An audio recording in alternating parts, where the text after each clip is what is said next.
Bienvenue dans Légendes de l'écran, le rendez-vous passionnant qui explore les vies fascinantes de personnalités marquantes du monde des écrans. Aujourd'hui, plongeons-nous dans la carrière de Raymond Souplex. Le 1er juin 1901 marque la naissance de Raymond au numéro 13 de la place du Panthéon, situé dans le 5e arrondissement de Paris. Ses parents sont Léon Adrien, qui occupe le poste de chef de service du bureau de bienfaisance du 5e arrondissement, et Zélie Ernestine Pelloux. Il est le deuxième enfant d'une fratrie de 4.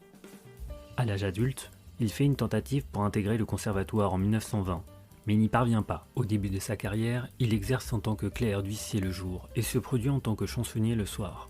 Ses prestations ont lieu dans divers cabarets et cafés-théâtres parisiens, tels que le Caveau de la République, le Théâtre du Coucou et le Théâtre des Deux Ânes. Pendant cette période, il a fait la rencontre de Jeanne Sourza, avec qui il collabore étroitement pendant de nombreuses années. Dès 1935, il participe à des émissions radiophoniques sur Radio Cité, aux côtés de Noël Noël, Saint-Granier et Jeanne Sourza. En duo avec cette dernière, il incarne le personnage d'un clochard nommé La Hurlette, dans l'émission humoristique Sur le banc. Pour créer ce personnage, il puise son inspiration dans les souvenirs d'un clochard qu'il avait connu dans son enfance, nommé Adalbert Billard, de Chéradine. En 1955, cette émission est adaptée au cinéma par Robert Vernet, sous le même titre, où il tient le rôle principal du clochard. Ce n'est qu'en 1933, sous la pression de la Chambre des huissiers, qu'il décide de mettre fin à sa carrière de clerc d'huissier. Il écrit une opérette intitulée Cloche-Merle, adaptée du roman de Gabriel Chevalier, avec une musique composée par Fernand Warms. Cette opérette est créée le 11 mars 1944 au théâtre Moncey. Après la guerre, il reprend son émission Sur le banc sur les ondes de Radio Luxembourg de 1949 à 1963. Sa trajectoire cinématographique commence en 1939 avec le film Sur le plancher des vaches, réalisé par Pierre-Jean Ducis aux côtés de Noël Noël, alors que Raymond Souplex jouit déjà d'une certaine notoriété. En 1940, dans Les Surprises de la radio, dirigé par Marcel Abdoulker, il endosse son propre rôle aux côtés d'autres grandes stars de l'époque. Il faut attendre la période de la Libération pour le retrouver sur les écrans. En 1948, Henri-Georges Clouzot le recrute pour Manon, aux côtés de Cécile Aubry, Serge Reggiani et Michel Bouquet, suivi en 1950 par Lady Paname, où Henry Jensen le sélectionne pour incarner un chanteur de charme vieillissant, aux côtés de Louis Jouvet et Suzy Delair. En 1951, il se glisse dans la peau de Jane Paul, un peintre au style désuet mais attachant, ami et confident de Garou Garou, incarné par Bourvil dans Garou Garou, le passe-muraille.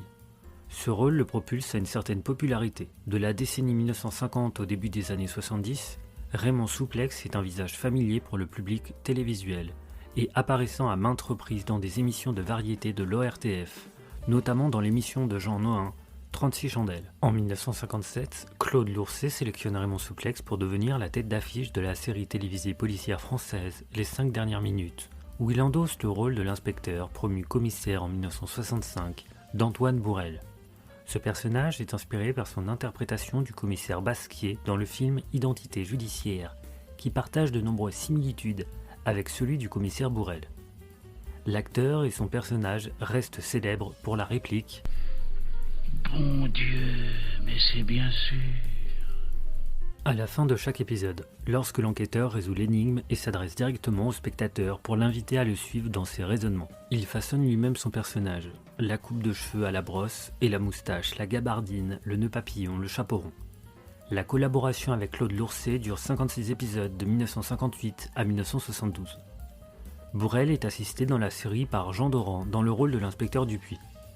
Il est notable que le duo formé par les deux acteurs est si emblématique pour le public français qu'ils apparaissent ensemble dans 2 films où Souplex incarne à nouveau un policier et Doran son adjoint. L'assassin viendra ce soir et la malédiction de Belphégor. Raymond Souplex partage l'écran avec de nombreux acteurs célèbres ou devenus célèbres pendant cette série mémorable. En 1960, il fait une apparition dans le court-métrage Le Rondon réalisé par André Berthomieux.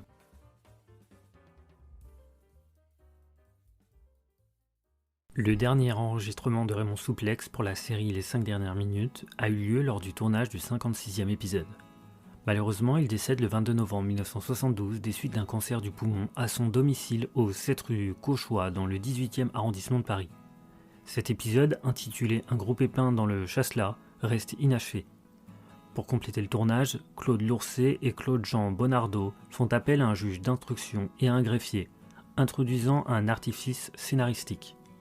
Le rôle du juge est joué par Jacques Bouvier et l'épisode est finalement diffusé le 7 novembre 1973. Raymond Souplex est inhumé au cimetière de Gentilly.